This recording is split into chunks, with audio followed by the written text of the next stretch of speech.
first one in the section. With the runner, boy, you nigga, no question. You would run a motherfucker high stepping. Hey, you never had a big enough weapon. Motherfucker never learned your lesson. I'm a 88 pack nigga. I'm a 88 pack nigga. I mean, day walker, drink blood, fangs out, full moon, motherfucker, change like a hoe, nigga. I'm just a nigga from the hood trying to stack a little cheddar for the. One day it'll make sense. Till that day I gotta pay rent. You know, baby, need some new shoes. Gotta keep some dollars on the statement. Serena with the serve. Who is you what you deserve? Yeah. Who is you what you deserve? Who is you what you deserve? Yeah. Look, I feel like I should just be honest. I'm escaping traumas, trying to be the greatest, that's my promise. You know, I always stand on business, always been relentless. Know the trousers new and the shirt vintage.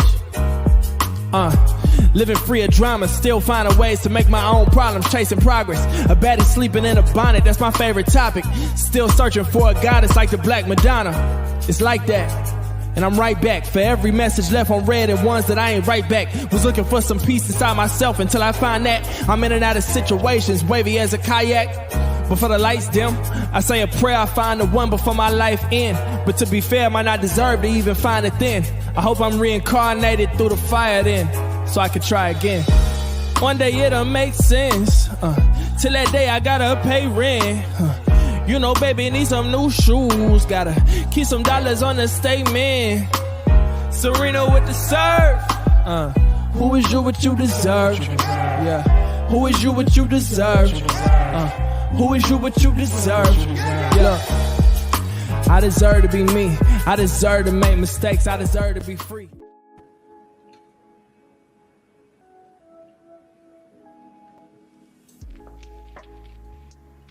Yeah, buddy. Yeah, buddy. Lightweight. Lightweight, baby. Let's bleed, shall we? Drew Titan Bronx on deck. Shout out to the mighty LDBC.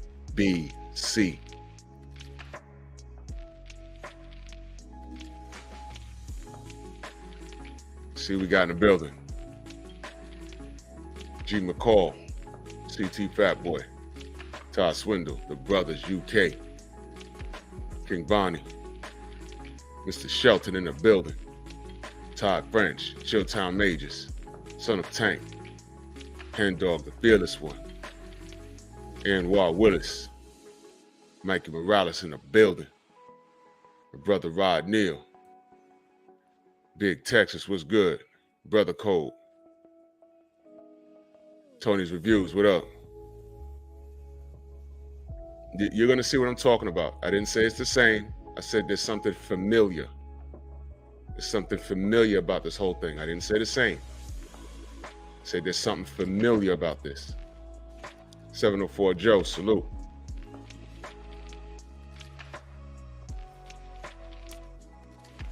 I'm gonna break down the similarities here. I didn't say the same. This whole rivalry, there's something familiar, and this is my experience. It's not the experience. This is my experience. People might not disagree. I mean, people might not agree. I mean, people barely agree with me anyway, and that's fine. But this is my experience because I'm explaining why this is familiar to me. It's familiar to me. It's just something I noticed. Because the reality is, a lot of people weren't born. I'm going to take y'all back to 1987 on this, when I was 12 years old. Like around 86, 87. Remember, I've been in and out of gyms that long. I had an ear to the ground for boxing. I listened to the adults talk about it. When you're that young, you don't know what's BS and what's not, but you see some things, you hear some things. And understand, I was the only kid on my block that talked boxing. All my other friends were casuals. Oh, the Wolverines won, man. Salute to them, man. Andrew Gray, salute. And it took a decade for my point to be proven. A decade. But we're in a microwave society, and it's gonna happen a little faster. Things are moving at an accelerated rate. I'll give you an example, and and salute to the chat. I'll just give you an example of what I'm talking about. Kai World, salute. I know I've said this before, but it bears repeating.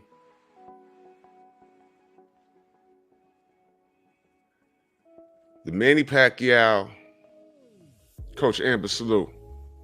The Manny Pacquiao Floyd Mayweather situation literally drug out online for almost 5 years. Yes, salute, sis. It literally drug out for almost 5 years.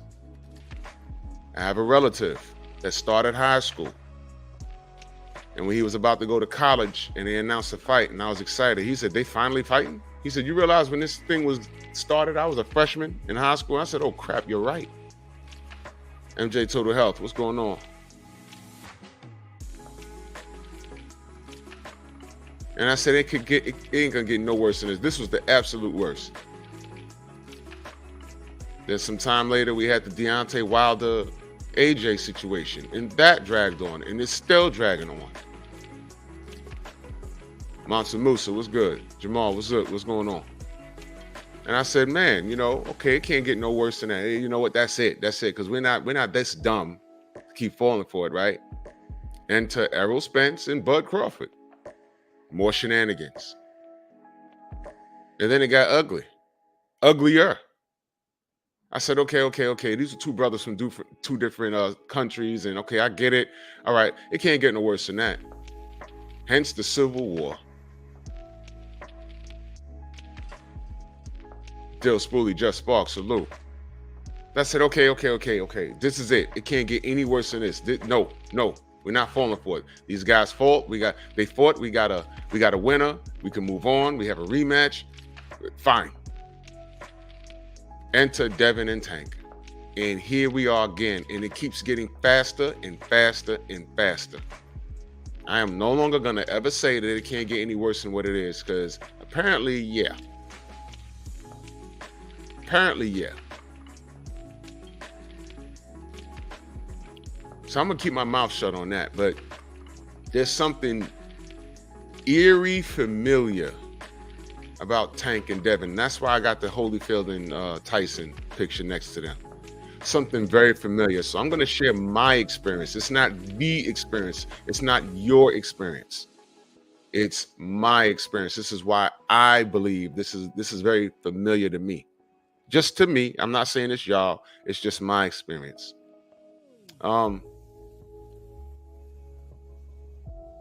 As far as popularity is concerned and things of that nature, of course, then Devin and Tank are not on that level with these guys yet. First of all, at that time in the 90s and all through the 80s, heavyweights ran boxing. So, there it is right there.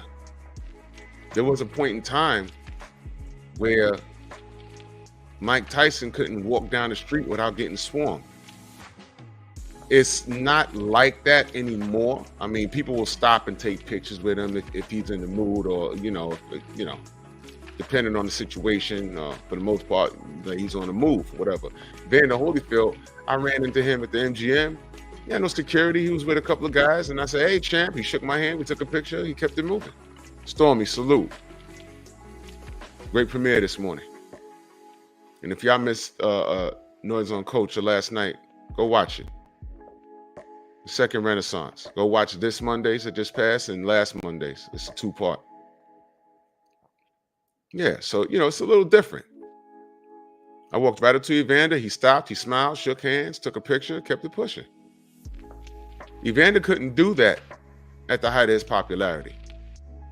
He would get mobbed, and people be asking questions, and women be looking for cases. Hey, can I get a picture? Oh, he grabbed my boob. Lawsuit. Especially Mike. I know what time it is, but we're not going to talk about that part. But let me explain why I say that there's something very familiar about this. Way back in the 80s, I watched Evander Holyfield. Beezy, what's good?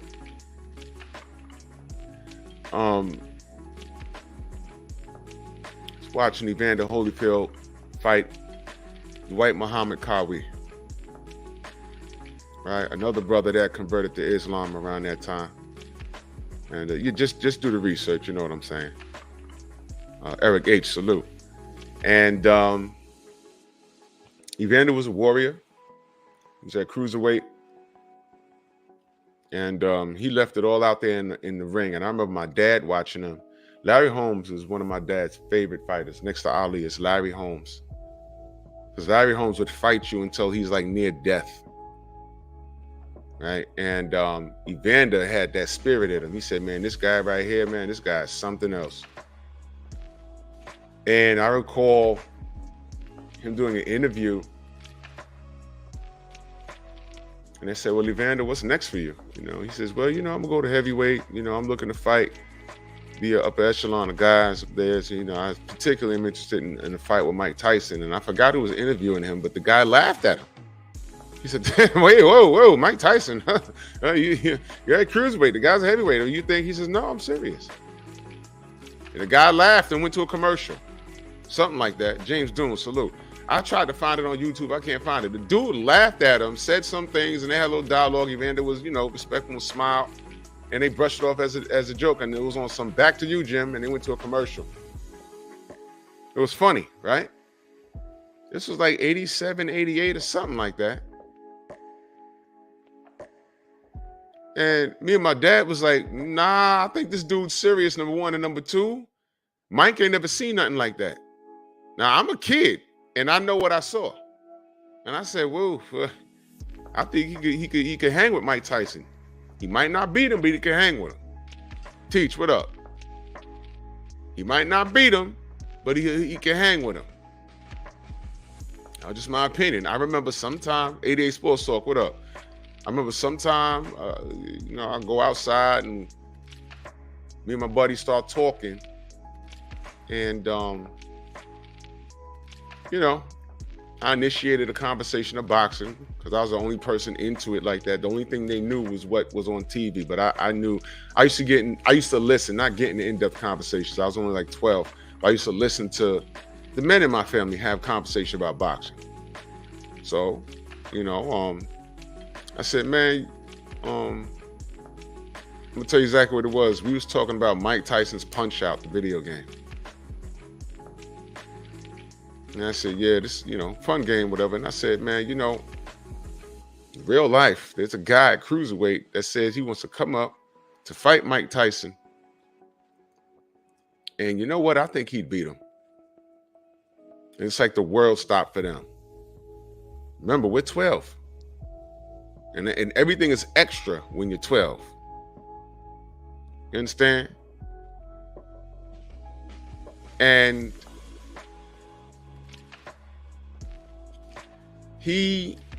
one of my boys said, nobody's beating Mike. And I laughed and I said, man, every fighter can lose. Ali lost. And understand, we're kids. Mike Tyson beats Ali. I don't know about that, but you know, we'll never know. I said all the greats lost. All of them lost. And at that time, you're telling a 12-year-old, you know, Mike Tyson beats everybody. That's why he has a video game and, you know, that sort of thing. And I knew better. They said, well, who's this guy? Yeah, that's the code, Anwar. That's the code right there. They said, well, who's this guy? I said, there's a guy named Evander Holyfield. He's a cruiserweight. They say, what's cruiserweight? I said, it's the weight right below heavyweight. They say, he's not even a heavyweight? I said, yeah. Well, how's he going to beat Mike Tyson? I said, well, he's taller than him. And cruiserweight and heavyweight, it's not that much weight. Andrew 100, salute. So it's not that much weight. You know, grow into the weight. And I go into a conversation that they have no concept of. Because remember, I'm the only person that was educated about the sport at 12 years old. To them. And they laughed. I don't know who that guy is, and da da da da. I'm like, okay, yeah, he fought Mike Muhammad Carwi. I don't know who that is. Mike gonna hit him with an uppercut, knock his head off, and it was a big old joke. I said, oh, okay. Well, let me pull something up real quick. Well, Evander Holyfield goes heavyweight. And he goes on a tear. I'm not going to go through, because his record is extensive, so I'm not going to go through everything. But he goes on a tear, and I'm pulling up both of their box recs because I want to show y'all something.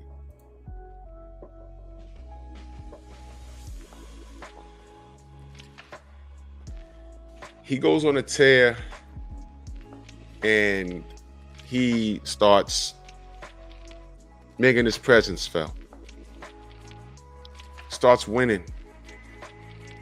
Now, a few years pass, and I go back with the same friends, because I still know all the same people. Nicholas, what up? Yo, Nicholas, when I pressed live on my joint, it took 5 minutes for YouTube to catch it off my StreamYard. You know that? When I hit the live button, I'm just sitting here. I'm like, why is it not coming up on YouTube yet? I was live for 5 minutes before it caught up. Believe me, this is like insane. Shout out to you, bro. Eric Jordan in the building. Salute. So he starts winning at heavyweight. And I'm like, yo, y'all, here come Evander. And this was back when he had the flat top. And then Evander Holyfield had a video game come out about him. And I'm like, yo, here come a flat top. So, you know, I'm like, here he come. Here he come. And Catch is like, oh, nah, he still ain't beating Mike, man. You still on that? Now it's a few years later, we're a little older. I'm like, yeah, I'm still on that. This is boxing, baby. I ain't forget that conversation. Guys, like, what up? I said, yo, I'm telling you, this dude is going to beat Mike's ass. I'm telling you. I still don't think so. You know, Mike, he has that defense, and he ducks down, and he hits the uppercut. And then, you know, I'm like, oh, okay. I'm telling you, Evander got something for him. I'm telling you. But we're going to see. And now the fight became a conversation amongst quote unquote real media. It was no longer barbershop talk. And if y'all were around back then, you know what I'm saying? Yeah, BZ, I'm getting all of that, brother. I'm getting all of that. I'm getting all of that. Because Mike was this animal.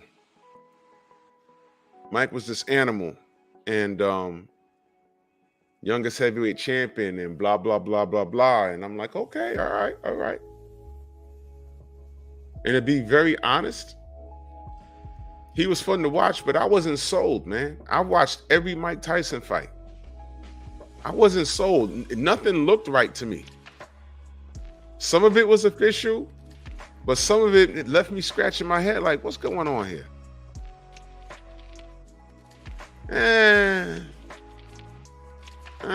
Copper, what up? No, Stormy, educate us. Educate us. I'm just sharing my experience, but I know you was a little older and you was around back then. I was just a kid having a conversation, but I knew what I saw back then. So now we into the 90s, the talks between Evander Holyfield and Mike Tyson became real. James, what up? And what I noticed was people were writing Evander Holyfield off. And I noticed a lot of the people in the barbershops were saying, man, I don't want to see that.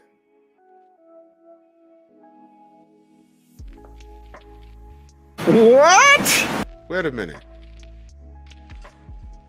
What are you talking about?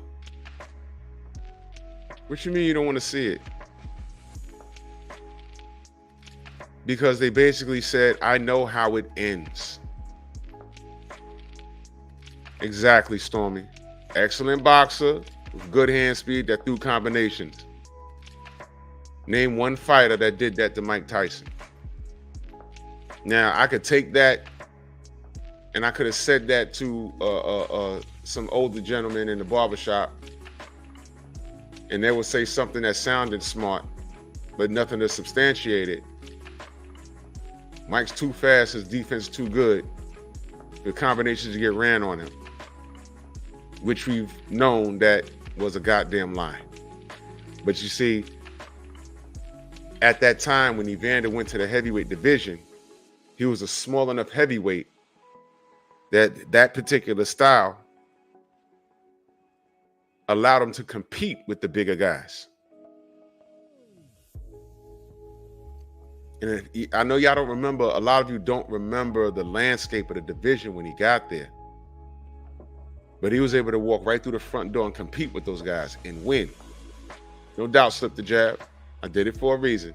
No doubt. You know what I'm saying? And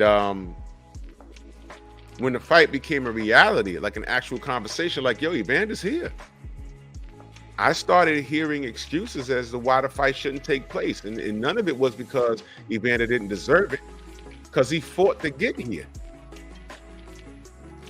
I was starting to hear people say, we know how it ends. Mike beats everybody. We know how it ends. He don't need to be in there with him. Blah, blah, blah, blah, blah. And I'm like, wait a minute. This is boxing. How do we find out who's the better man? They got to get in there and do it. He's made the weight. He's no longer cruiserweight. He was working out with Lee Haney at one time. What's going on?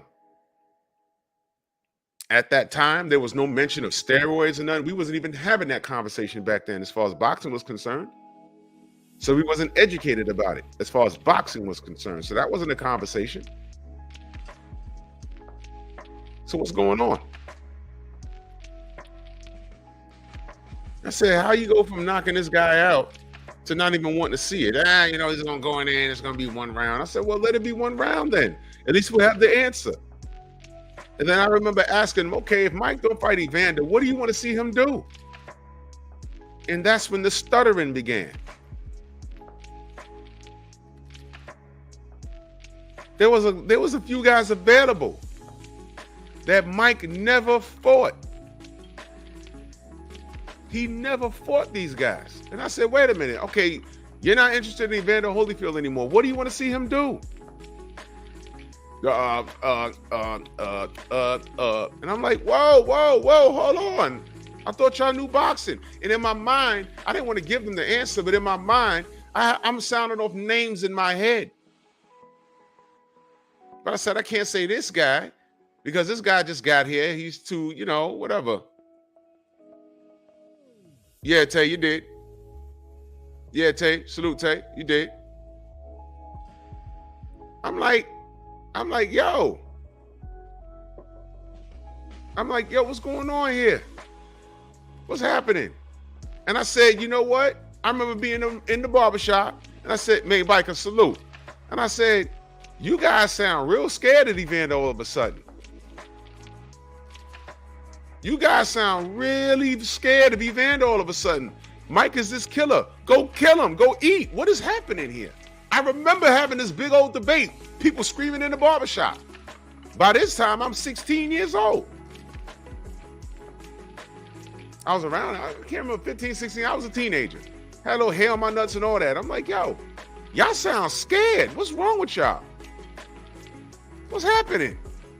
This is Mike Tyson. What's going on with y'all? So around 91, he fights Razor Ruddock. It was a controversial ending, right? Fights Razor Ruddock in the rematch. He stuck the landing there. All right, this is after he lost to Buster Douglas. He never ran it back. He fought 4 times after that. He never ran it back. Then he goes to jail. That was 1991. 1991, Mike Tyson goes to jail. Around that time. Okay? Buster Douglas loses to Evander Holyfield. 1990. Knocks him out. You know who he defended against right after that? Big George Foreman. And that was a hard-fought fight. I don't care what you say, it was a hard-fought fight. But George was old. George was around when Mike was active and Mike didn't fight him. All right, I just stopped that argument right there. There you go. Fought him and beat him. Right after that, he fights a man by the name of Bert Cooper. Do y'all know who Bert Cooper is? Do y'all know who Bert Cooper is? Tay, what's going on? Well, if you don't know, let me just share this with you. Bert Cooper almost knocked Evander out in that fight. Go watch it. That was a hell of a fight, man. Bert Cooper could crack, and he almost got Evander. I forget which round, but he knocked the shit out of Evander. Had him on the ropes all dizzy and shit. I said, uh-oh! Hell of a fight. Then what does he do after that? Let me get some of that Larry Holmes work. Oh, but Mike knocked out Larry. Okay, so it's fair game. And that was a good fight. All right. So okay. Beats Larry Holmes. So he's defending the IBF, the WBA, and the WBC. Then he fights who? Big Daddy Riddick Bowe. Loses unanimous decision. Hell of a fight. Now we're at 1993. He fights Alex Stewart. Alex Stewart lost to Mike Tyson. That's fine. So he beats him unanimous decision. Right? Rematches Riddick Bowe. That was the infamous Fan Man when that dude came out the goddamn sky. All right. So he beats Riddick Bowe in that fight. Then he fights Michael Moorer. Moorer goes down in the second. He comes back, beats Evander Holyfield in a majority decision. That was 94. 95, he fights Ray Mercer. Another man with the neck the size of a fire hydrant, and if he catches you clean, you're going to sleep. He out-hustled him and beats him. Third fight with Riddick Bowe. Now we're at 1995.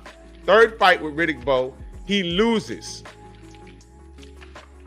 by knockout, where he got stopped.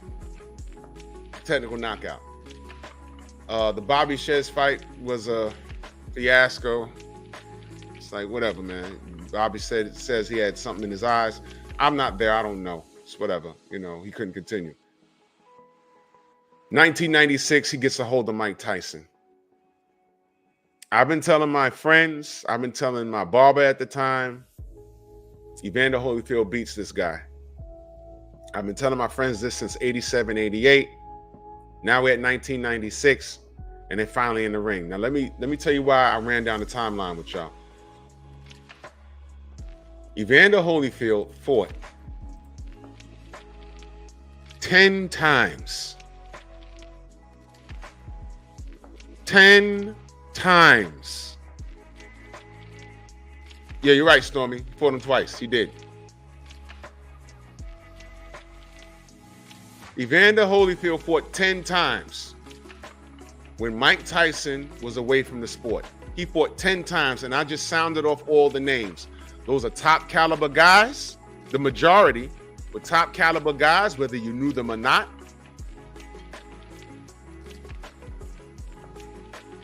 He lost some of those fights. He got stopped against Riddick Bowe. Bert Cooper knocked the shit out of him, almost stopped him. He lost to Michael Moorer. Okay? The man was busy. Where was Mike Tyson? In prison. He didn't balloon up in weight. He stayed within a close fighting weight, from what I understand. He wasn't in there fighting every day. Well, he wasn't serving hard time. He was well preserved. And by the way, Evander Holyfield had a heart murmur or something going on with his heart, where he had to, they told him he had to retire. Y'all remember that? Then he joined the 700 Club, that church, and started praying. And you see him on the 700 Club praying, and they said, okay, this nigga's losing his mind. Woke, what up? Then he gets back in the ring, and he's back in the saddle. Like, oh, man, he's going to die. No. Then he signs for the Mike Tyson fight. And all my boys kept saying, oh, he's going to die now. Mike's going to hit him in the chest and he's going to have a heart attack. They shouldn't sign this fight and blah, blah. And I'm like, okay. Here we are almost a decade later. I said it in the 80s and I'm going to say it right now. Not only is Mike going to lose, but Evander is going to stop this dude. Thomas, what's good? Evander is going to stop this dude. He said, no, he's not. Evander's done. And you know what they told me? They told me what I just told you guys. He's had too many wars. He's beaten up. He's been knocked out already. He's used up. Mike is going to walk through him.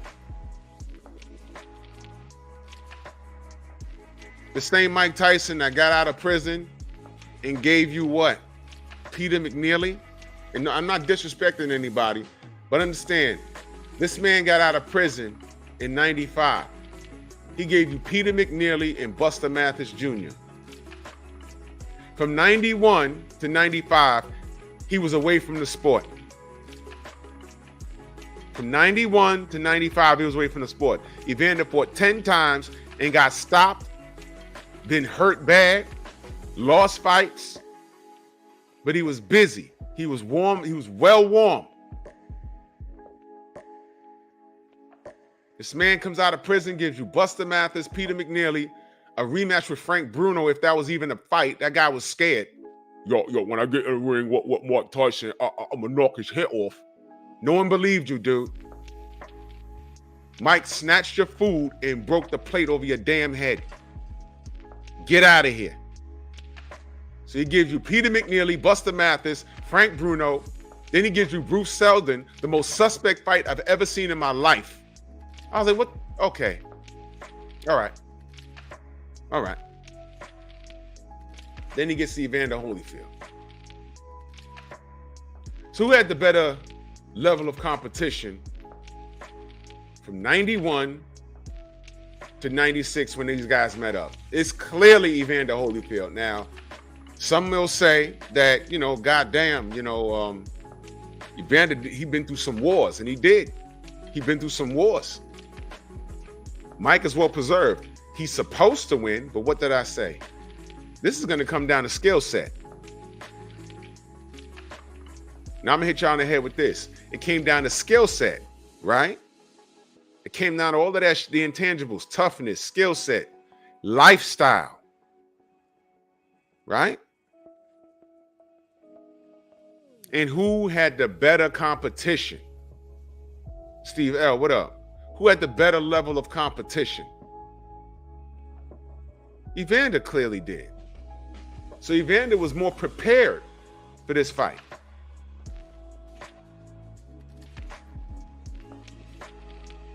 What did we just say about Deontay? Marcus Wall, salute. Part of the reason why he probably looked like that was because why? He didn't fight in a year. He wasn't in the ring. By the time Errol got in the ring with and Parker fought like 4 times. By the time Errol got in the ring with Bud was out there working. We ain't like the level of competition, but he was out there working. And we saw the results. Now, Mike got busy after he got out of prison, but that wasn't no real competition, man. Evander was in there with the killers.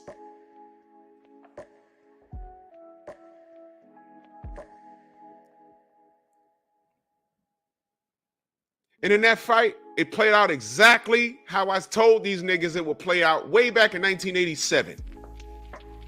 I'm no genius, but I know some things. And there was always something about Mike that said, to me, that said marketing scheme.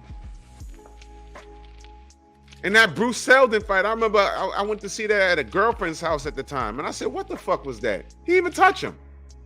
I was like, man, all right, man, okay. Niggas high-fiving in there. I'm like, bro, the punch missed. Okay.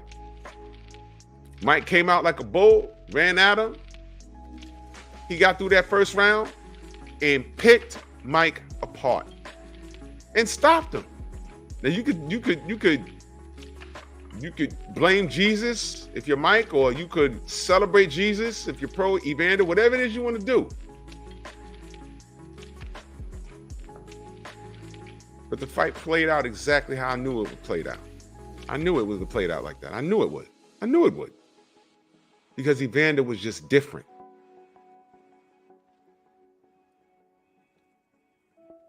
Now, things were a lot slower back then, with the jail sentence, and there was no internet, and, they weren't jaw-jacking at each other. But the key component that I figured out was a little crazy to me. It was a little crazy. I remember being in a barbershop on more than one occasion when these guys were like, man, I don't even want to see him against Evander. I was like, wait, what are you talking about? Oh, man, Mike beats him easy. I said, no, we don't know that. No. That guy used to be a cruiserweight, and he fought Dwight Muhammad Qawi, and Qawi gave him all kinds of trouble. I said, well, that's them. Yeah, but if you're looking at that, I mean, come on, man, get out of here. Get out of here. I said, get out of here. Wow.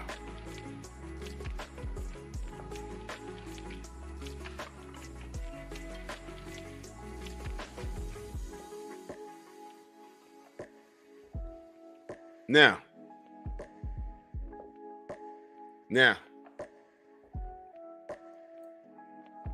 I don't know if y'all can see him, but it's irrelevant. I need the fam to screenshot this and send it to me. I'm working closely with some people. It's 2024 and rules are changing. Okay? Y'all go ahead and screenshot this.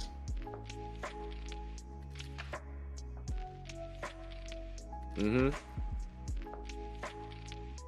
while we got all this, while we have all of this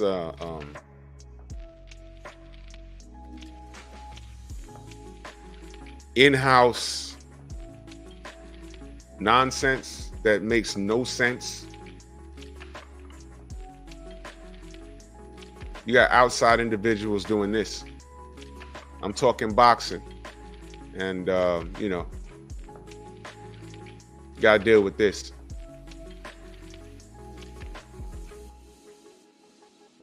Yeah. Stay hidden. Thank you. Thank you for the text. Stay hidden. And this is what we do. Now watch this. Coward. Watch this. This is called a super chat. This is something you don't get. But I appreciate you getting out of your bed and subscribing to me and me making your morning, because I'm winning in life. People are here because they're interested in what I have to say this morning. And you can never be me. You're too short. You're too short. You're too fat. And if tiny penis envy was a person, it's you. You already know I'm going this. This is what hurts them. Listen carefully. I am 6'2", 220 pounds, with a 6-pack of abs and a 9-inch penis. References furnished upon request. Send your fat girlfriend and your mama, and not that rubber bitch you got in the closet. I could do without that. I poke real female throats. Let's read this super chat. Before Evander, Mike was fighting those setups, Clubber Lang boys. Yeah, he was. Yeah. Yeah. Screenshot. Go ahead. Yeah. You know why y'all can't see it? Well, I ain't gonna tell y'all why y'all can't see it. I ain't gonna tell you why. There's a reason why you can't see it. D-Man, what's good? Yeah. Yeah, screenshot that real quick. There you go.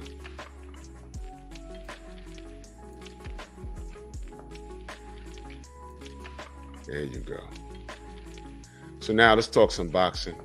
You know, somebody let the retards in the room and shit. Anyway. So yeah, exactly, Stormy. Steel sharpens steel. And we're finding out a lot at the end of the year, in the beginning of the new year. We're finding out a lot about people. So it is what it is. I'm talking boxing, and this is what we deal with. When we talk boxing, and hatred, jealousy, and envy prompt people to do this, do that, rather. But, you know, it is what it is. It's what monkeys do. And by the way, there's no doubt in my mind that that was the monkey doing that. There's no doubt in my mind. George, what's going on? Shout out to you, man. Much love and appreciation. I know, bro. I know. But I told you, George, it gets weird in our chats. It gets very weird. It gets very, very weird. All of this, George, is jealousy. When you start getting trolled like that, you've made it. You've made it. When you start getting trolls like that, you've made it. Because I promise you, I ain't do shit to anybody. In fact, I've helped more people. I ain't even gonna get into it, bro. Let's talk some boxes. Let's talk some boxing, man. Anyway. Salute to you, George. You're a real one. So I recall these cats not even wanting Mike in the ring with Evander.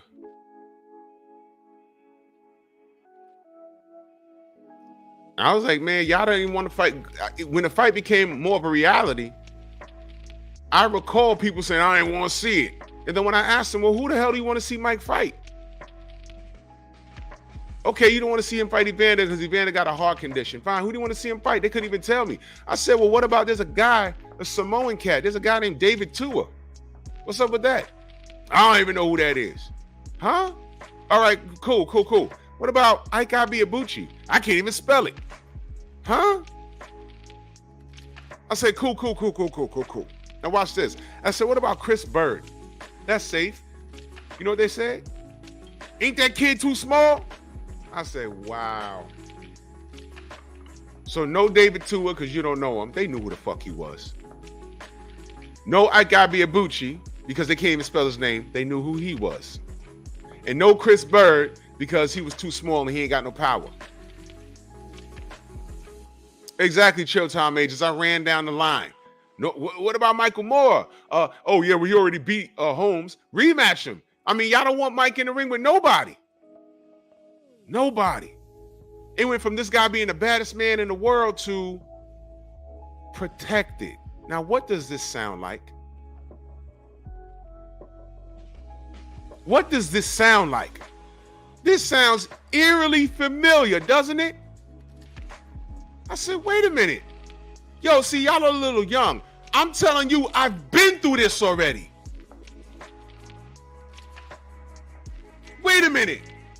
AJ was the baddest man on the planet. He sold out Wembley.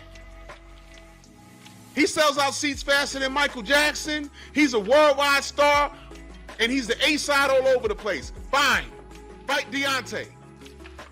And then the shenanigans began. And I said, man, I've been through this before. Drew, what you talking about? Well, back in 87, and nobody wanted to hear what I had to say. As soon as I said, well, back in 87, I turned into grandpa. This is different from Bud and Errol. I never thought that Bud was scared. I just said, yo, this guy's posturing because he feels he's not getting enough money. This wasn't it. That wasn't it. The Pacquiao-Floyd thing, I never thought that Manny was scared. I always knew that was Bob Arum protecting his investment for as long as he can. And when he couldn't do it anymore, he just didn't do it.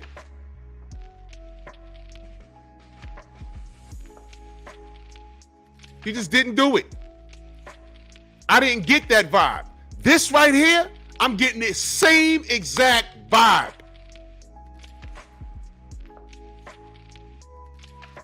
How did Mike go from being the baddest man on the planet? And I'm like, there's things he never ran it. My brother, Southern T in the building, what's good? How did he go from being the baddest man on the planet to being protected? How'd that happen? How the hell did that happen? I was like, wait. Something ain't right. These fights are here. You don't want him to fight Evander. What's up? What do you want him to do? And they weren't saying the Michael Moores of the world. It was either, oh, he beat him or this guy don't deserve him. And I'm like, what are y'all talking about? Is he retired? No. So what are y'all doing? Something's not right with y'all. There's something wrong with y'all. It was a glorified cocksucking contest of Mike beating everybody but not having to actually beat them. It was the art of fighting without fighting. I'd be staring at these clowns in the barbershop like, yo, y'all really, you know what? Just stick to talking NBA, NFL, and MLB, because boxing is really not y'all thing. It's really not. So Mike ain't got to fight Evander, and he ain't got to fight George Foreman, and he ain't got to fight Riddick Bowe. He ain't got to fight Lennox Lewis. Because he beats all those guys. So he may as well retire. All of this over Evander Holyfield. So you got to understand. It went from this guy being the baddest dude on the block, the baddest dude in the world, and when he was facing some true adversity. And by the way, let me stop here for a second. But let me read this first. My brother Ochman in that super chat, much love. He said, what's up, Drew? How's it going, bro? Loving the hamburger cheese. I'm glad he's back. Oh, yeah. Go subscribe to Hamburger Cheese. That's Black. That's our brother Black. It's not a boxing channel. All right? That's on some pep talk shit right there. It's refreshing to have those conversations. Go subscribe to Hamburger Cheese. Yeah. Yeah, exactly, Stormy. Mike had the baddest reputation on the planet. That's all it was. That's all it was. That's all it was. I said, okay, you guys just want him to stand there and shadow box and you pay for it? What do you want him to do? He got to do something unless he's retiring.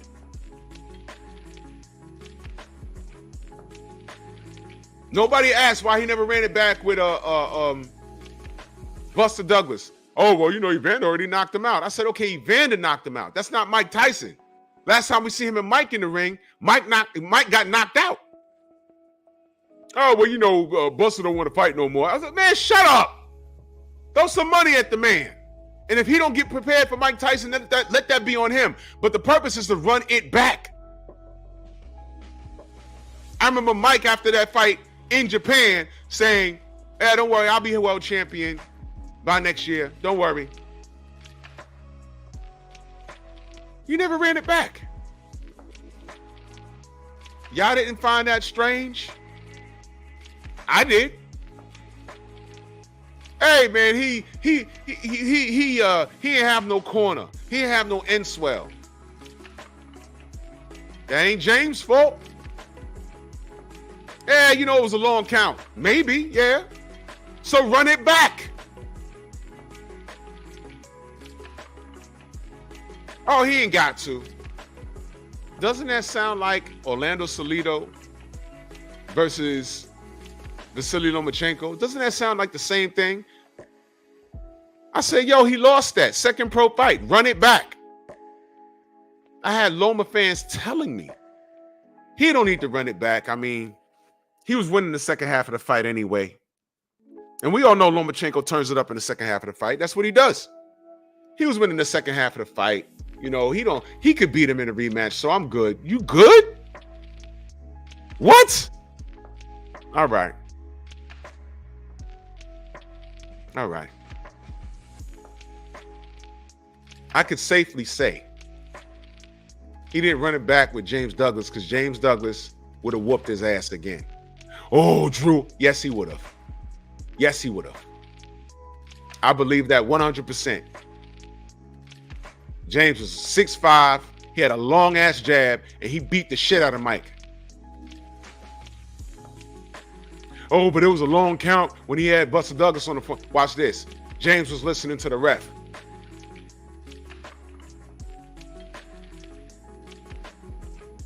He was listening to the ref. He was waiting to hear 8 so he can get up. Now. And if y'all don't like it, how come your man didn't run it back?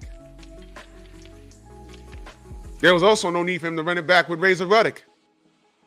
It was a controversial stoppage, but it was the controversial stoppage in Mike's favor. So why the fuck did he run it back with Razor Ruddock?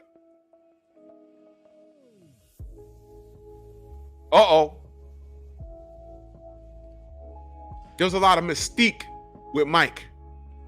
And don't look now. He sits down in an interview with John Fury and told them on the podcast, oh man, now, you know, a lot of those fights were set up by Don King. He said it. Finally. 30 years later, he says it. Man, that was Don King and his shit. Now, go back and look at all Mike Tyson's knockouts. Which ones were real? Which one were fake?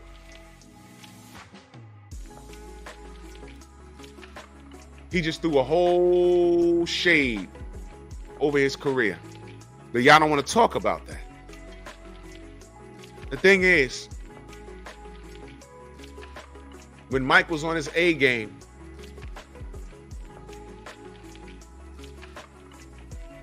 come to find out, we never knew how good he could really be because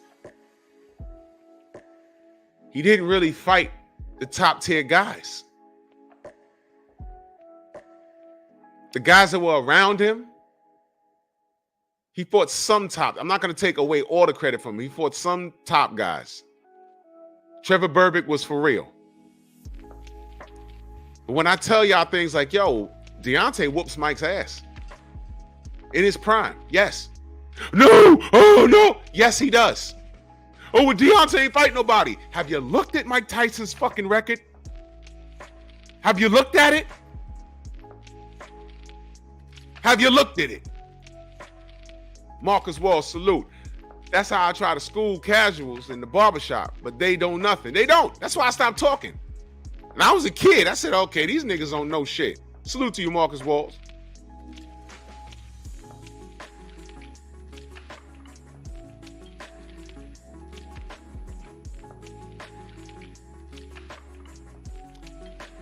Prior to Buster, Mike beat everyone in his era, and the best become young world. Okay, disputed. Okay, let me leave that right up there.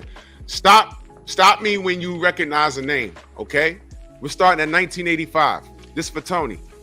Hector Merced, Trent Singleton, Don Halpin, Ricardo Spain, John Alderson, Larry Sims, Lorenzo Kennedy, Michael Johnson, Donnie Long, Robert Clay, Sterling Benjamin, Eddie Richardson, Conroy Nelson, sounds like a country singer, Sammy Scaff, Mark Young, and I'm still in 1985, Tony. I'm still in 1985. I'm still in 1985. Those names I just sounded off, I'm still in 1985. Okay? I'm still in 1985, brother. All right, let's go to 1986. David Jocko, Mike Jameson. Here's a name I recognize. Jesse Ferguson, Steve Zuski, James Quick Tillis. Now, why did I stop right there? Mind you, we're still in 1986 now. James Quick Tillis stopped at KO Street. Mitch Blood Green right after that. Didn't knock him out, by the way. Reggie Gross, William Jose, Lorenzo Boyd, Marvis Frazier, that's Joe Frazier's son, didn't do shit. Jose Ribalta, Ribalta, Alfonso Ratliff, Trevor Berbick. Last fight, 1986. How many names did I sound off? About 20, right? This man in 2 years had over 20 fights. This man in 2 years had about 20 fights. Now let me stop right there. Let me stop right there. If Deontay Wilder fought 20 times in 2 years, what would y'all say? Y'all be saying the same shit that y'all say anyway. He ain't fight nobody. But this show ain't about that. I don't want to get too far off a topic.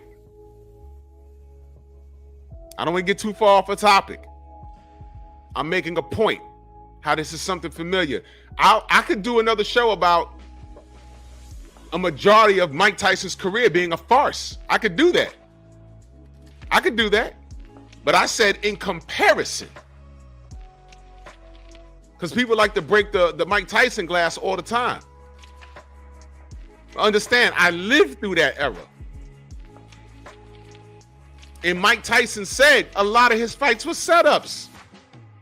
So he put a shroud over his career. I didn't say that. He said that. 30 years later, he said that. And I said, oh, man, why did he say that? Like when Coach Cal said, we don't want Shakur because we're scared of bad judging and he ain't going to stand there and let us do what we do. I said, oh, man, Cal, why'd you say that out loud? He said that. I didn't say that. This is what they said. It's cringeworthy. CB Sports salute. Why did he say that out loud? That's between you and Tank and y'all camp. Yeah.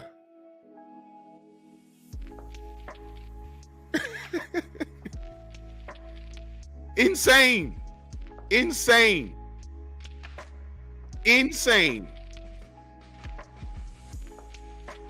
Well, we can agree to disagree on that. I think Wilder punches Mike on the top of his head and knocks him unconscious.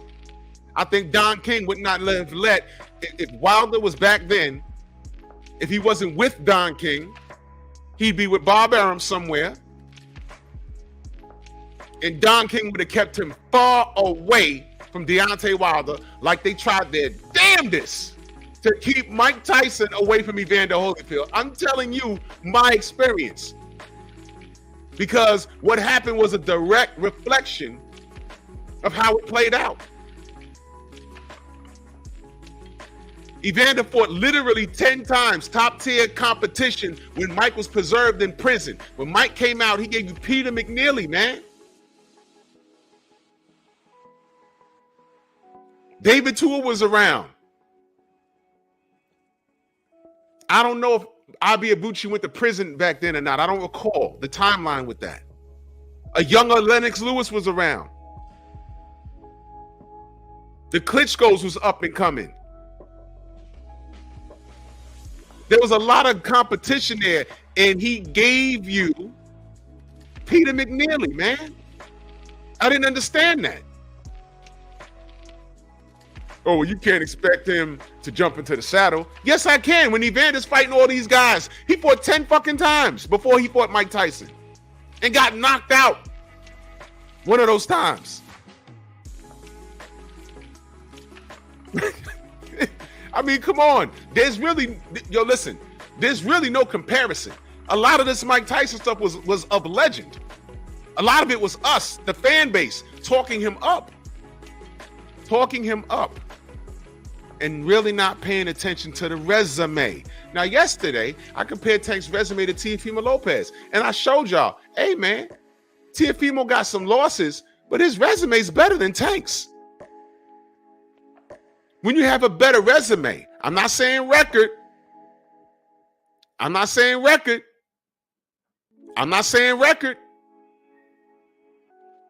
Resume is different from record. Win or loss, it's an experience. At least we can say that Teofimo fought Vasily Lomachenko. We could say that. So now he has that experience.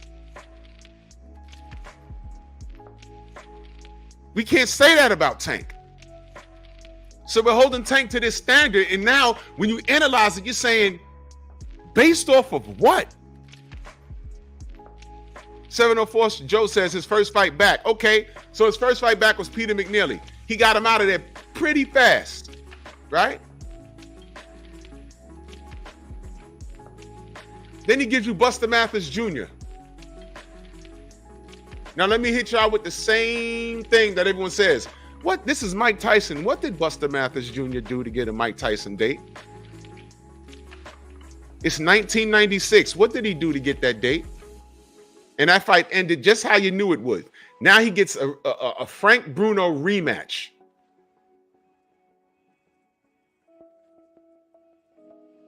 Y'all was stoked about that? And I know y'all probably thought Bruce Seldon was going to at least fight back, but what the hell was that? So, okay, 1, 2, 3, 4 fights out of prison. Then he gets Evander Holyfield, and Evander Holyfield still knocks the shit out of him.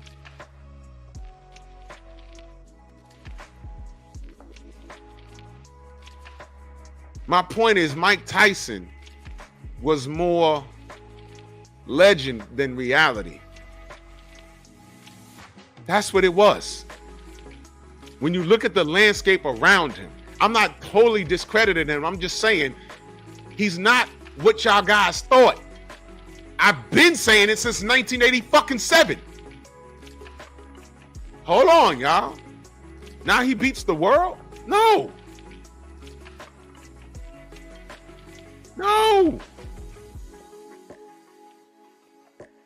Terrell Biggs, Tony Tubbs, Tony Tucker, Larry Holmes, Michael Spinks, Trevor Burbick, Thomas and Bruno. Now, name his losses. Name his losses. Tony, put up his losses. Go ahead. Go ahead. I'll give him credit for all of those names. Now name his losses. Go ahead. Nah, Queen, he could leave Holmes there because Evander fought him. Mimi, what up? Now name his losses, Tony. Put those in there. Go ahead. Go ahead. Name the losses. Now watch this. Name the losses. Now watch. I'm gonna prove y'all something.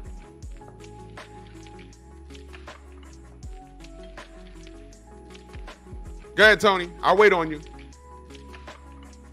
Name the losses and then name the people he fought in between those losses. Go. Because that's very important. That's very, very, very, very, very important. When you name the losses, can you sound off the people he fought in between? Now watch. Okay, he says McBride. Let me help you out, good brother. He lost to Evander twice. In between that, he fought France Botha, France was kicking his ass because he was suspended from the sport for 2 years. He knocks out Francois Botha, but Botha was kicking his ass until he wasn't kicking his ass. Orlin Norris was a no contest. That's when he went crazy in the ring. Julian Francis, Big Lou Savarese, Andrew Galata, which was a circus, Brian Nielsen, and then he fights Lennox Lewis. Let me ask you a question. How did any of those guys in between prepare him for Lennox Lewis? Go. How did any of those guys in between prepare him for Lennox Lewis?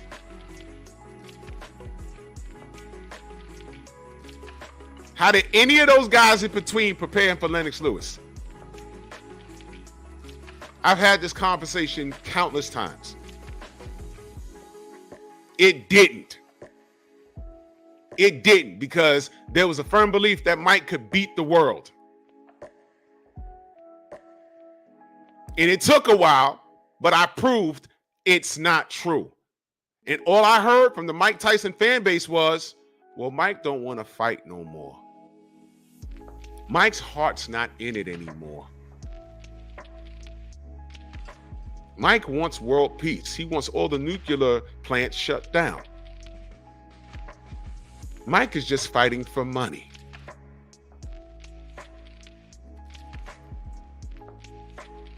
Some of it might be true. I don't know. I'm not in his pockets.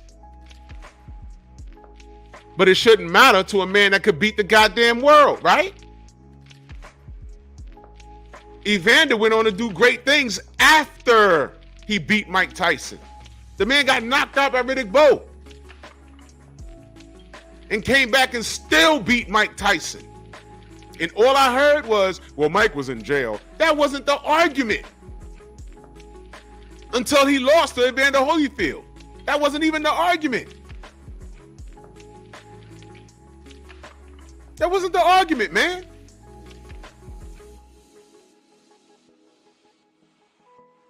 The Mike Tyson fan base was making shit up as they went. That's my point. They make shit up as they go. Stop making it up for this guy. He was human. His record, he fought fucking 11 times in 85 and another 9 times in 86. But then y'all tell me Deontay Wilder ain't fight nobody. What are you talking about? And then y'all don't even want to give Deontay an E for effort because he was running around trying to fight everybody and the business got in the way. And you niggas justified it.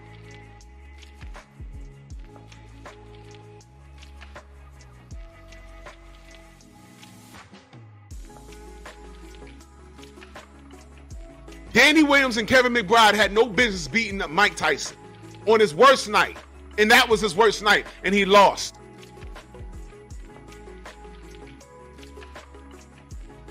I don't hear anybody saying, well, you know, Vito Belfort shouldn't be beating on Evander Holyfield. How about Evander Holyfield's knocking on fucking 60? I don't care how good he looks.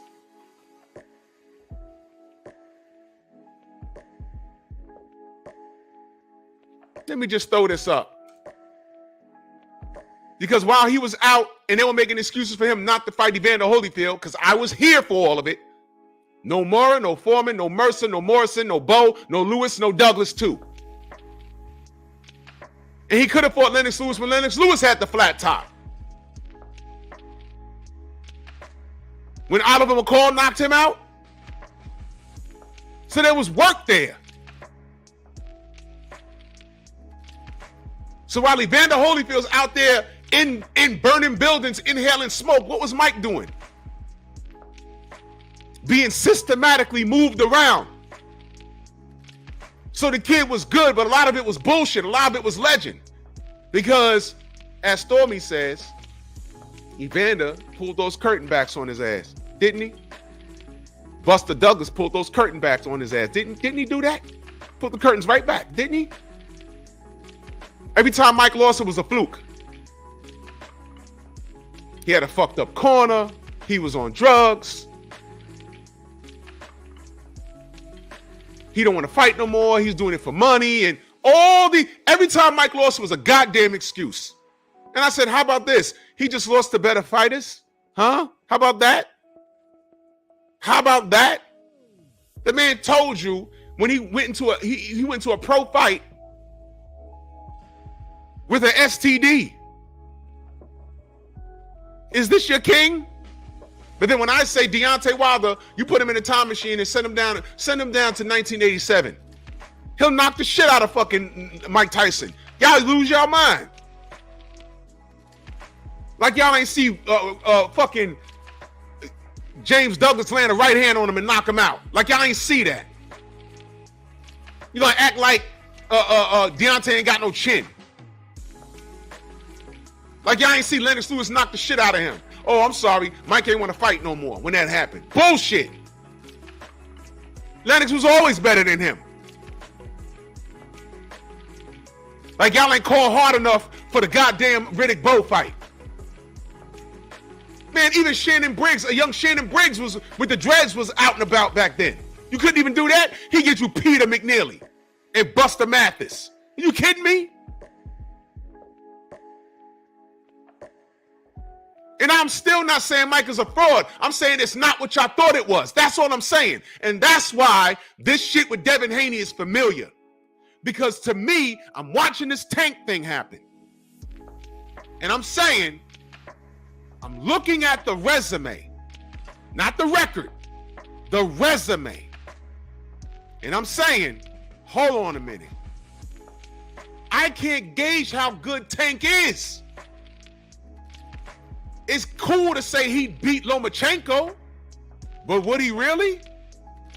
If Shakur is not going to stand in front of Tank, do you think for 2 seconds that Loma's going to stand in front of him? And let's be honest. Loma can fight. And Loma's been chasing him. Why didn't Floyd allow that fight to happen?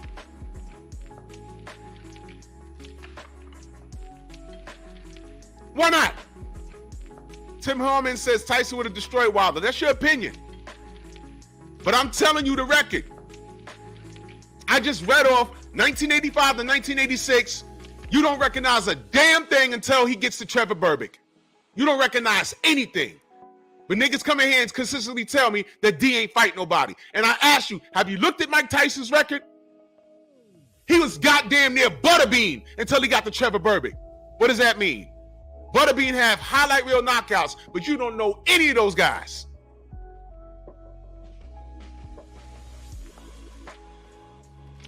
Marketing scheme. And I didn't buy it at 100%. Could the dude fight? Yes. Was he powerful? Yes. Was he skilled? Yes. But there was things that he did not do. And they put off this Evander Holyfield fight for as long as they could. Y'all don't remember that in Japan when he lost to James Douglas, Evander was there in the front row with the flat top because he was up next and Mike fucked around and lost that night. That's what happened. And then he went to jail. He lost, and that's how Douglas ended up fighting Evander. And what does Mike do? Instead of running it back with Douglas, he fights Razor Ruddock twice. But I still had niggas in the barbershop telling me, I don't need to run it back. You know, he got robbed in that fight. That's why you run it back. What kind of, wow. Just wow, man. Just wow. Tim TV in that super chat, he said, I heard Evander used to beat Tyson almost all the time when they were amateurs. I heard things like that. I heard they got into an argument over a pool game, and I think Kurt Sugar told us that. 503, salute. He says, Marco, what's good? He says there was something about a pool game, and Mike was a bully, and he snatched the pool stick from Evander, and Evander snatched it back. And from what I understand, nobody ever did that to Mike. And people saw that, like, oh, this guy right here, this guy he ain't having that shit. Yo, snatch your pool stick, yo, man. That's Mike Tyson. Snatch Evander's pool stick. I don't give a fuck if that's Mike Tyson. That's Evander. He's different. He's from the South. He's different. There's reasons why they didn't want this man anywhere in the ring with Mike Tyson. If that fight happened when it was supposed to in the 80s, Mike losing to Evander, it would have been catastrophic to Don King's business.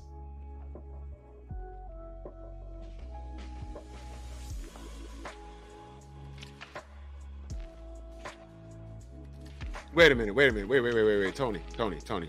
Whoa. Slow down. Very competitive. Okay, you said Wilder was non-competitive against Fury and Parker. It was non-competitive. And wait, whoa. What are you talking about? The second fight was non-competitive because he was drugged. The first fight was competitive, and Wilder got robbed in the first fight. The third fight was absolutely competitive. There was drugs and shit involved in that too. But didn't Fury eat the deck in the third fight? I was there. He knocked him down twice. What are you talking about? In Parker, he dropped the ball, but he didn't get dropped.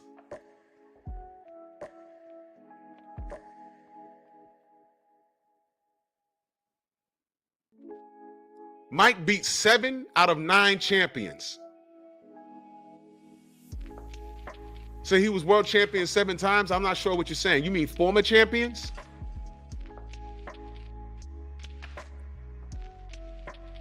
I just sounded off Mike Tyson's record. We also named fighters that he didn't fight. The heavyweight division in the 80s and 90s was live. Well, it didn't get live again until the 90s. By the time Mike got to guys like Larry Holmes and Spinks, them niggas was old. Their better years was behind them. Late 70s, early 80s. By the time Mike got to them, they were old, man. They were old. I'll give you Holmes, though. I'll give you Spinks, though. Even if I give it to you.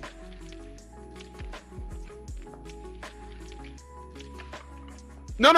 Don't take away no 2 knockdowns because it happened. Talk about what happened. Talk about what happened. Don't take away no 2 knockdowns. And no. Talk about what happened. Ask Fury if that was lightweight. Look, I'm not getting into this. Because that's not the point of the topic. You're trying to cap for Mike Tyson, and my point is clearly proven. And you're proving it right now. Every time you tell the truth about Mike Tyson's record, people get in their feelings. I'm not lying on the man. His shit is normal. It's not no outstanding shit. It's not outstanding. Youngest heavyweight champion, I'll give you that. But the man fought 20 times in 2 years, and y'all don't say anything.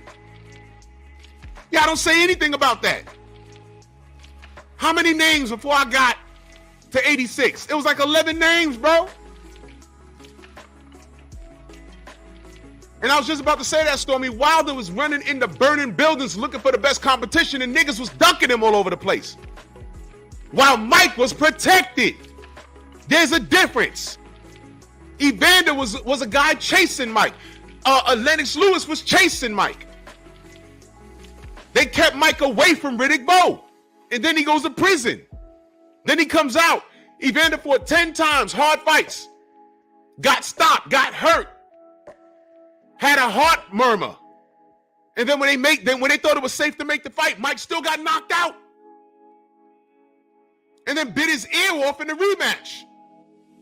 That's Mike Tyson. That's Mike Tyson. Did I lie on him? No. I'm just saying it's not what you think. It's not what you think with Mike. It's more legend than anything. Just because you're celebrated doesn't mean you're good. Case in point, we all love us some Arturo Gatti, right? And we don't like how he went out. But he celebrated. But we knew, depending on who he fought, we knew what time it was. Oh, he's fighting a boxer? Oh, shit. He about to get his ass kicked. But we all love him some Arturo Gatti, right? Just because you're celebrated don't mean you're that good. Nah, man. Tony, you're wrong. I'm telling you, you're wrong, bro. I'm telling you, you're wrong. Shelly Finkel, just to digress on that for a second, Shelly Finkel was doing business with Deontay and Vladimir. And it was against his business interest to allow two heavyweights that he was working with to fight each other. That's all that was. But don't act like Wilder didn't call for the smoke. And that's my point. Wilder called for the smoke. He called for it. Vladimir Klitschko was saying, I'm on a campaign to get the titles back into the family. When Bermane Stiverne had the WBC strap. Wilder fights Stiverne, gets the title, and all of a sudden, Vladimir Klitschko don't know what a goddamn he can't even spell WBC, and he's a doctor. That's real shit. That's real shit.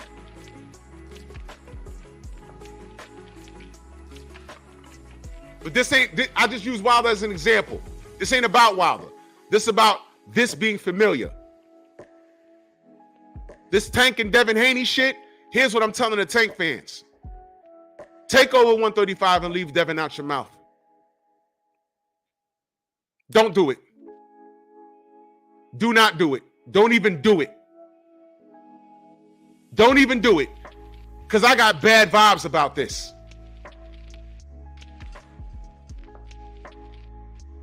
Because believe it or not, we haven't seen the best of Tank. And I went through his resume yesterday. I just did it yesterday.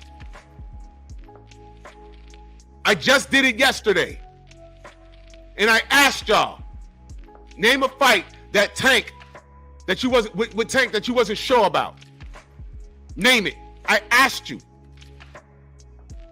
Every professional fight that Tank was in, nobody picked against him. And it's not like he was in there with another killer. And I said, name these guys. And I ran down the list. And then I asked y'all, at 135, Teofimo was there. Loma was there.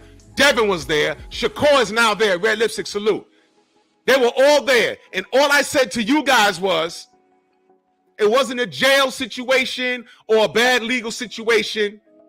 Devin became, first of all, before Devin was even undisputed, Loma had a belt, was chased off of it and accepted the franchise, but he had a belt.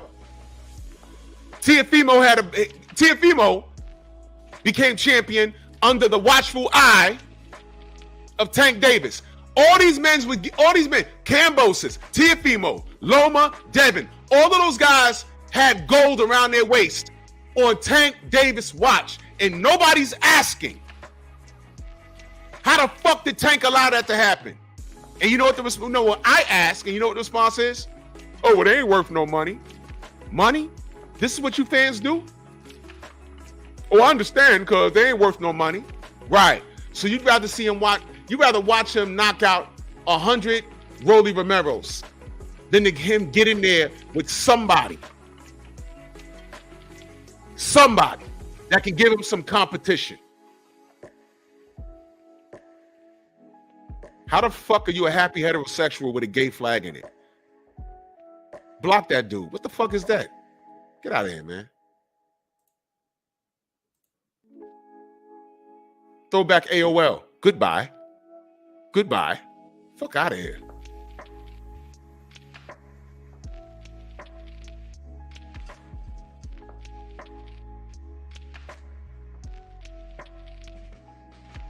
These fighters get steered around competition. Devin's running towards competition. Y'all don't even want to give him credit for that. Same thing with Deontay. He said everybody's name of relevance. And what was the justification for not fighting Deontay? Star power. Are you fucking kidding me?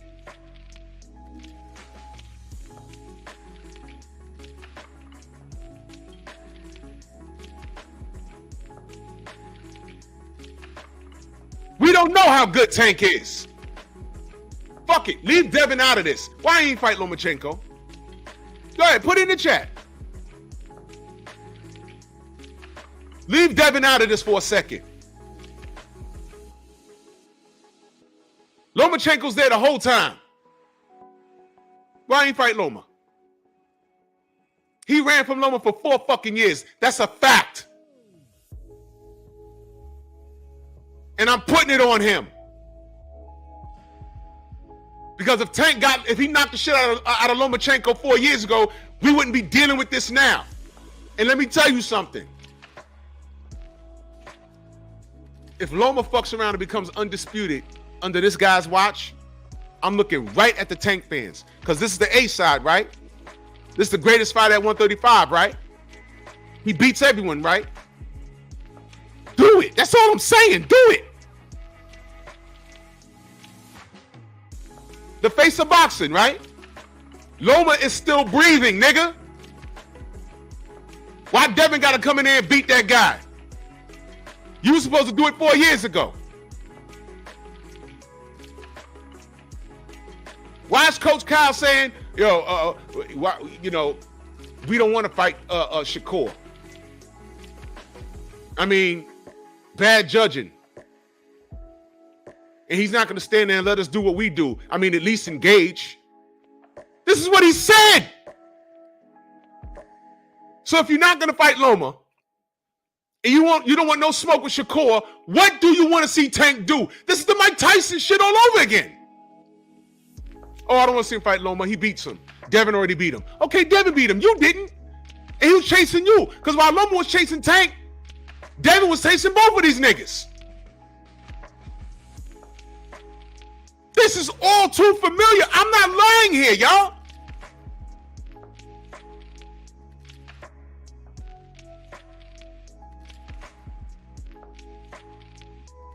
This is ridiculous.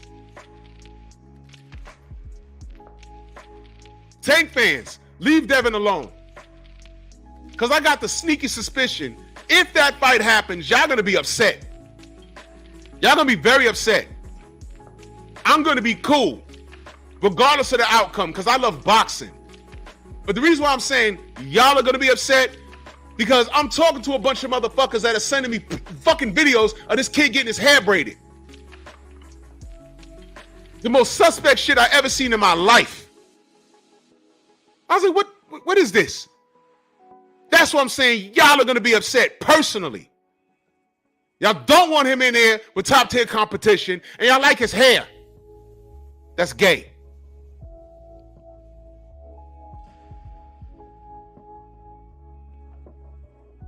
Stormy said Coach Cal lied so much, they sent the authorities to his house to lock his ass up. Probably.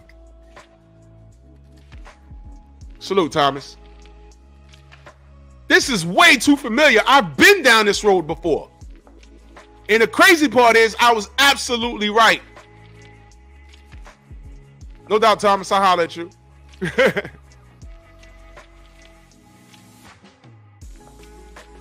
I had to tell motherfuckers for 10 years. Yo, I don't think it is what y'all think with Mike Tyson. Hold on now. Stop saying he's unbeatable. He's pretty good.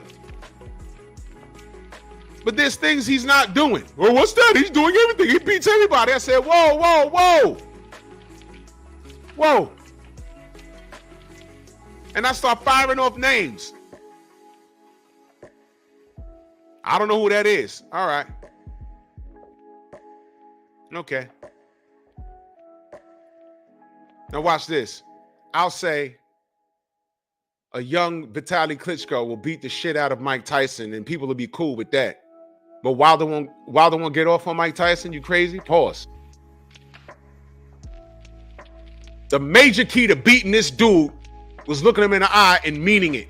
I ain't fucking scared of you. Evander did it in the ring twice.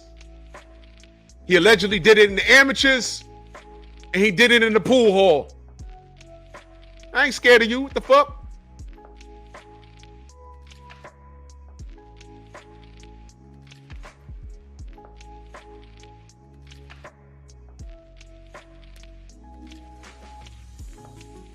All this shit about Tank and celebrating braided hair and gold teeth, y'all go ahead and keep doing that, man.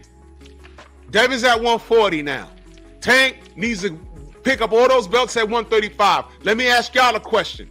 Is Tank going to be the next undisputed champion at 135? Go. Yes or no?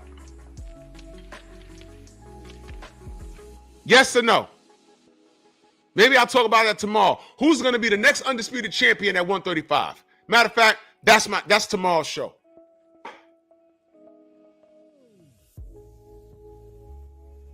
Tim, you're entitled to your opinion. How old are you, Tim, by the way? How old are you?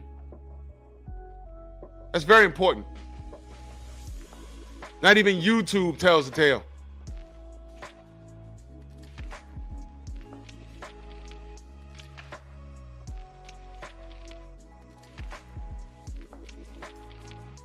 Got a bunch of people in here saying Tank will not be undisputed. You're 44? Terrific.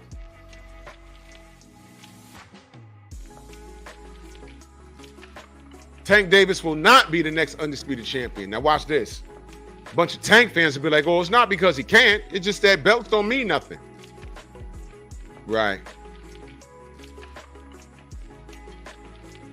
Right. Paydays, right? So let me ask the Tank fans, what do you want? What do you want? Because I'm going to tell you something. If he becomes undisputed at 135, that means he's beaten Vasily Lomachenko. He maybe have fought Kambosos, if that's available. He's beaten De Los Santos, and he's beaten Shakur. Those names that I mentioned. Probably throw in a defense against Isaac Cruz. Because at that point, if he's defending titles, it makes sense. That right there makes me a better believer of his resume. There's work to do. Tank is becoming more legend than reality. I've heard Jim's stories. That's cool. I know he's a tough guy. That's cool. But I'm looking at Devin's record. I'm also hearing Jim's stories.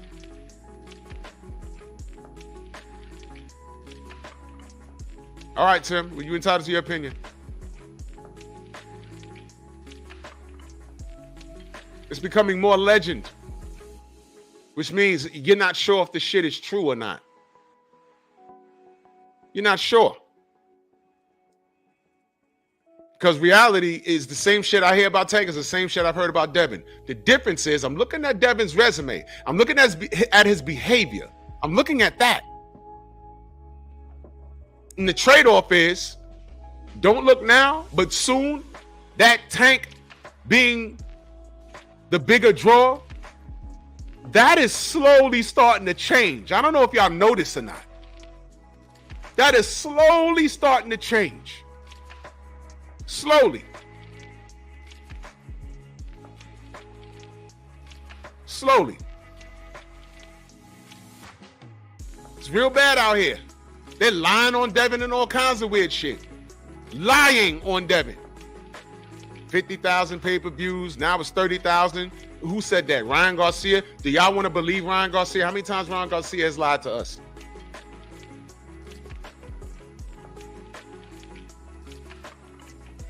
Salute the main biker in that super chat. Much love. He said, we're going to see mofos with the Tank sideburn style. Yeah, we're going to see that. We're going to see that. You know, these kids are different. These kids are different.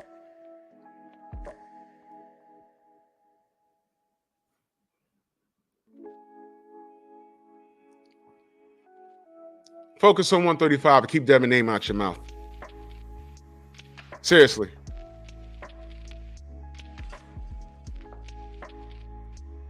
And when I got Coach Cal saying things out loud like how he said, I don't know how no one clipped that and put it up on Twitter. I don't know how. That goes to show you, man. Had Bill said anything like that, it'd been viral. Marco should have 100,000 views on that alone. Why is no one talking about that? I done threw y'all the alley-oop. Y'all heard Coach Cal say that shit. Y'all heard him. I'm surprised the Tank fans didn't try and get that video taken down. I mean, he didn't do nothing wrong. Marco didn't do nothing wrong. Cal said it. Y'all heard him say it. I don't like that he said it. I said, why is he saying that shit out loud? What the hell? You just said you don't want no smoke with Shakur because of bad judging and his style. That's what you said. Later on in the week, after Devin beats Rougarou, now y'all talking about snack and rehydrating and Coach Kyle, you want Devin? Yeah, at what weight? Huh? Wait a minute. Your man knocks out heavyweights in the gym. That's what y'all told us. Mike Tyson's unbeatable.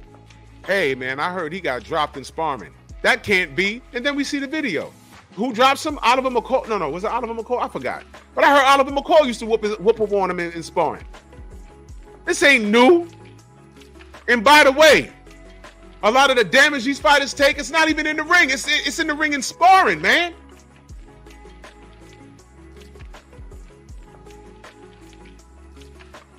So Devin is getting busy, but he just fought Regis Prograis and he didn't get touched really. I believe he's had harder sparring sessions.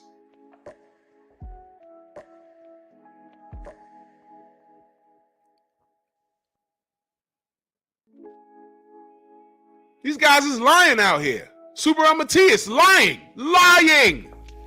Where's your videos? Peter Khan, lying. Where's your videos? Ryan Garcia, lying. Where's your videos? I know what time it is. Tank fans, get your man. Just stop. Exactly, Sip the Jab. He's the new Frank Dukes. Bloodsport was a brilliant film. But then you find out that this guy was full of shit. Made great for Hollywood, though. Intelligent Savage, salute to you, good brother. He says, who do Tank fans want next? Tells a story. Salute, Drew. Can't get some if you don't want none. And I like Tank and Devin and Shakur. Yo, listen, we should be celebrating and talking about who wins in a fight. Instead, everybody in here firing all of these sensitive shots, and I read the comment section. I'm like, what is braiding hair? What is going on in this video? A lime green purse? Devin don't deserve Tank, but Tank fought half of Spain and Puerto Rico and the Dominican Republic, and y'all cool with that? And then I'm gonna ask the question tomorrow: who's the next undisputed champion at 135? And I'm telling you, if it's not Tank, understand that it happened under Tank watch. Just like Teofimo became undisputed. I mean, not undisputed. Wow, blasphemy. Just like Teofimo Lopez became unified on Tank's watch. Kambosos became unified on Tank's watch. Devin Haney became WBC champion on Tank's watch. It became undisputed on Tank's watch. Whole time, Tank was there. Y'all never stopped to think, why didn't Tank insert himself? Since he beats everybody, wouldn't it make sense to beat those guys? He's a pay-per-view draw anyway, but no. Let me see. Vasily Lomachenko, Teofimo Lopez, Devin Haney.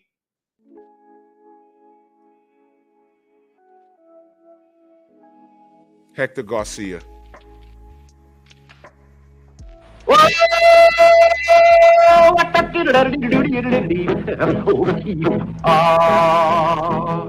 That's kind of pretty.